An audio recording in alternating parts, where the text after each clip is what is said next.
The story begins with a man named Clay, who was once a member of a secret special forces unit called the Beehive.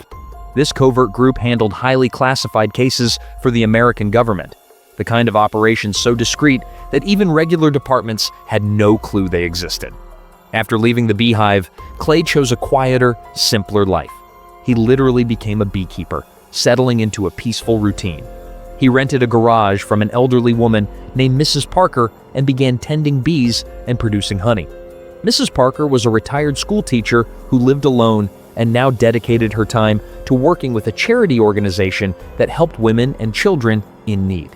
She was quite happy to have Clay as a tenant, not just because he was reliable, but because he had a genuinely kind heart. One evening after a long day's work, Mrs. Parker invited Clay over for dinner. Later that night, while working on her laptop, an unexpected notification flashed on her screen, a virus alert claiming that her hard drive had been infected. Alongside the warning was a phone number she could call to supposedly save her data. Without thinking much of it, Mrs. Parker dialed the number. What she didn't know was that the call went straight to a gang of cybercriminals. This group posed as an antivirus company, but in reality, scammed unsuspecting people and drained their bank accounts. The moment Mrs. Parker made the call, the hackers gained access to her computer and instantly saw all her banking details.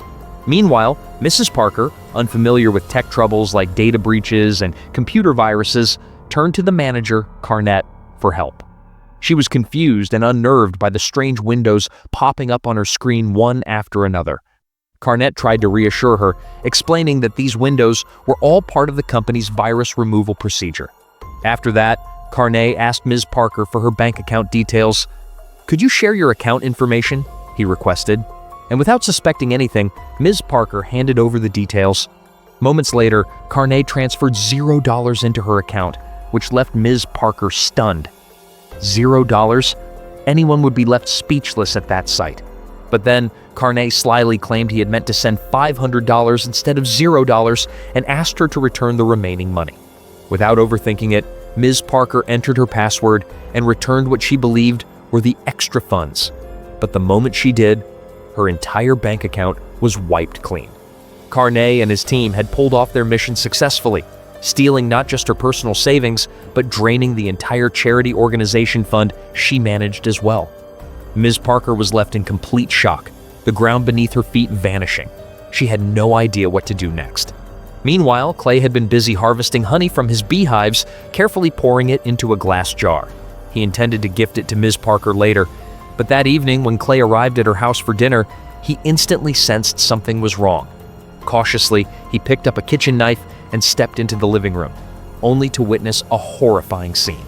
Ms. Parker was dead, a gun lying by her side. At that exact moment, an FBI agent named Verona burst through the door and pointed a gun at Clay. "Hands up," she ordered. Verona suspected that Clay might have had a hand in her mother's death, because yes, Ms. Parker was Verona's mother. Without wasting time, Verona called the police and ordered a thorough investigation of the house. Clay was taken to the police station for questioning. Even though devastated by her mother's death, Verona was determined to get to the bottom of the case. She began combing through the house herself and soon discovered that her mother's entire bank account had been emptied. That's when it all made sense. Ms. Parker had fallen victim to a cybercrime scam. Verona realized this wasn't a murder. Overwhelmed by the grief of losing both her savings and the charity funds, Ms. Parker had taken her own life. The police, now clear on the facts, released Clay. The very next day, Verona visited him, not to accuse him, but to apologize for her suspicions.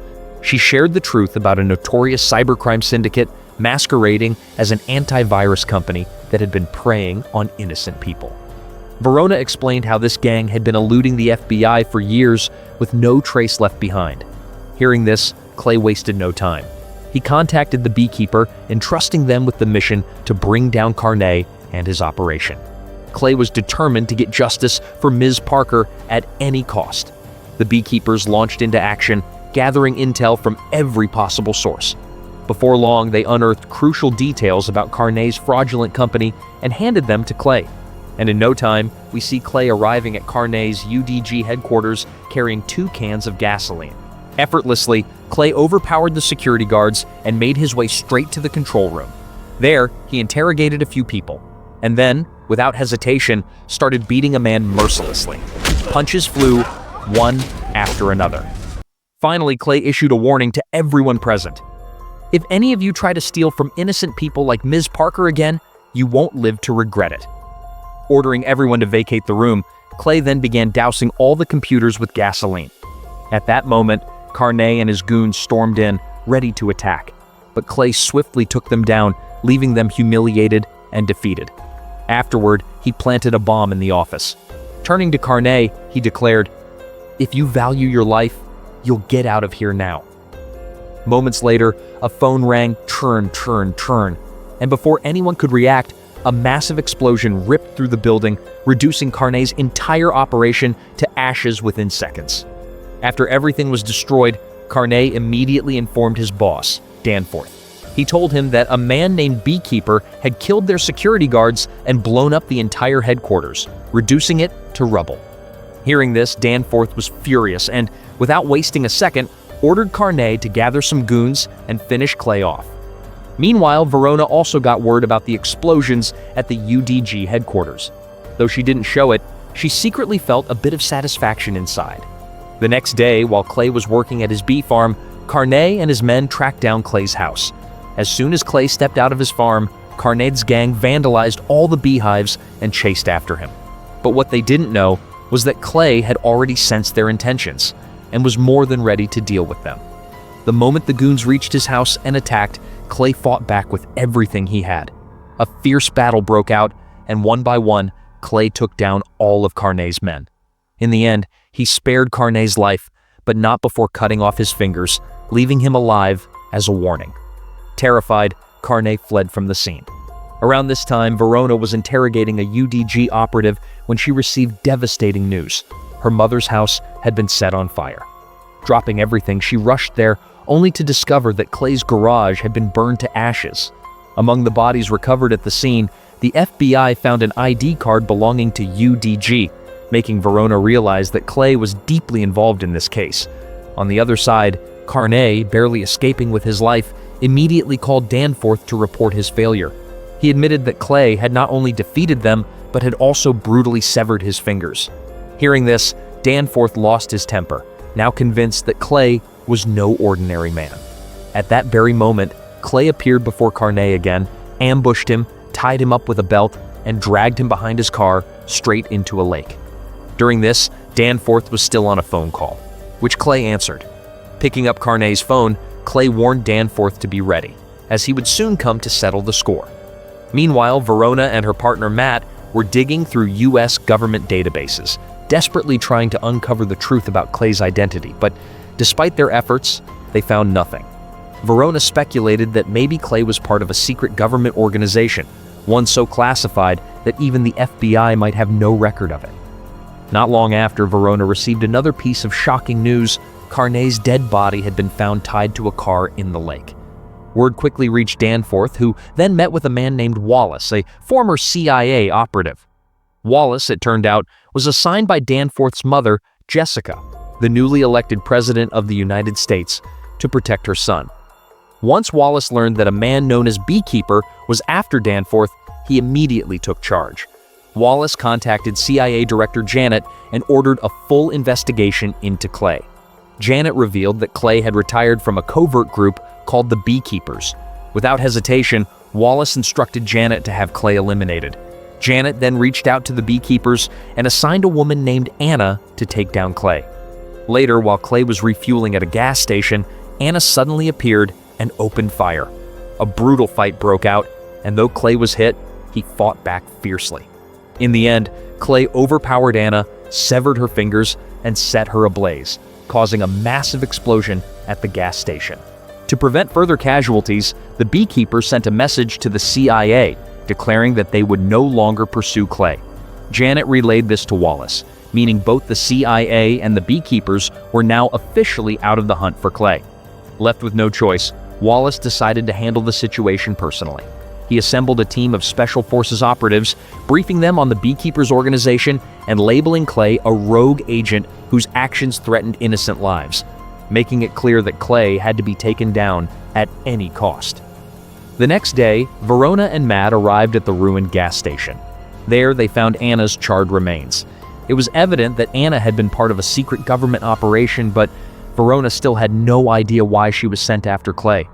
On the other side, Clay used Anna's severed fingers to unlock her house and hacked into her computer. He then tried tracing Carney's phone signal and soon managed to locate Dunforth. After gathering several weapons and bombs from Anna's place, Clay set off on his mission. Meanwhile, Wallace's Special Forces team had already reached Dunforth's building, fully intending to take Clay down. SWAT teams were deployed outside, anticipating Clay's attack, but Wallace and his team cleverly kept all the employees inside the building, pretending like nothing was going on. This building was home to NSU, a company that, just like UDG, was stealing money from common people. Soon, Clay arrived at the building and, without wasting a second, launched a brutal attack on the SWAT team. His fighting skills were so fierce that none of the SWAT officers could withstand him. Eventually, he made his way into the building and blended in easily with the employees. However, a Special Forces member recognized him and attacked. The other officers quickly joined in and started firing at Clay, but thanks to his exceptional skills, he took them all down one by one. Clay then pressured NSU's manager, Rico, into revealing the name of the company's owner. Rico, visibly shaken, said that the owner was someone so powerful that not even the law could touch him. But Clay wasn't fazed. He declared that no man is powerful enough to stand in his way and vowed to wipe out anyone committing such vile crimes against innocent people. In the end, Rico gave up the name and address of his boss. Just then, Verona and her team stormed in and pointed their weapons at Clay. But once again, Clay managed to escape.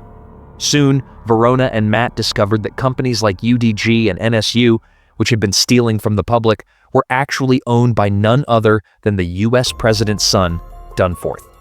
Verona now realized that not only Dunforth, but also President Jessica's life was in danger because of Clay. When this information reached Deputy Director Prigg, he immediately assigned Verona and Matt the task of capturing Clay. Meanwhile, SWAT increased the president's family's security. The next day, Verona and Matt, along with the security service agents, arrived to protect the president and her son, who were about to host a charity event at their beachside bungalow. Even with the presence of FBI and intelligence services, Wallace was still worried about Dunforth's safety. So he summoned a team of elite fighters led by their captain Lazarus, a man who claimed he had once killed a beekeeper and lost a leg in the process. Meanwhile, Clay had sneakily infiltrated Dunforth's bungalow by hiding under a truck and using a drainage tunnel. He swiftly killed a SWAT officer, planted bombs on all the vehicles, and changed his face to blend in with the guests at the charity event. Back in her office, President Jessica was informed by Prigg that the companies exploiting people were owned by her own son, Dunforth. Shocked and furious, she realized her entire campaign had been funded through illegal means. At the charity event, Verona spotted Clay in the crowd and ordered the SWAT team to arrest him. Clay dropped to his knees as if surrendering, but it was all part of his plan.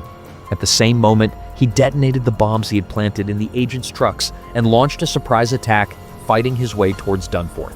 President Jessica, having learned the truth about her son's crimes, decided to expose him and his illegal dealings to the world so that justice could be served. Inside the building, Clay was now tearing through secret agents and Wallace's goons with brutal force. Soon he reached the president's hall, where he faced off in a fierce battle with Lazarus. But even Lazarus couldn't stop Clay. After defeating him, Clay advanced toward the president's private office. Suddenly, Wallace confronted him, trying to stop him from killing Dunforth. But Clay didn't listen. Instead, he broke Wallace's fingers. Seriously, what is it with this guy and breaking fingers? Meanwhile, in the president's office, Dunforth was panicking. Knowing his mother was about to expose him to the world, he lost it. He pulled out a gun and shot Prigg.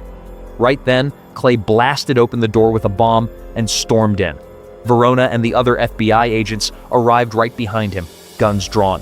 Terrified, Dunforth grabbed his own mother, Jessica, and held her hostage. Yes, his own mother. Verona begged Clay not to hurt Jessica or Dunforth, but Dunforth, desperate to save himself, was ready to kill even his own mother. In that critical moment, Clay asked Verona, "What's more important to you, the law or justice for the innocent?" Without waiting for an answer, He shot Dunforth and saved Jessica. Then, he smashed through a window and made his escape.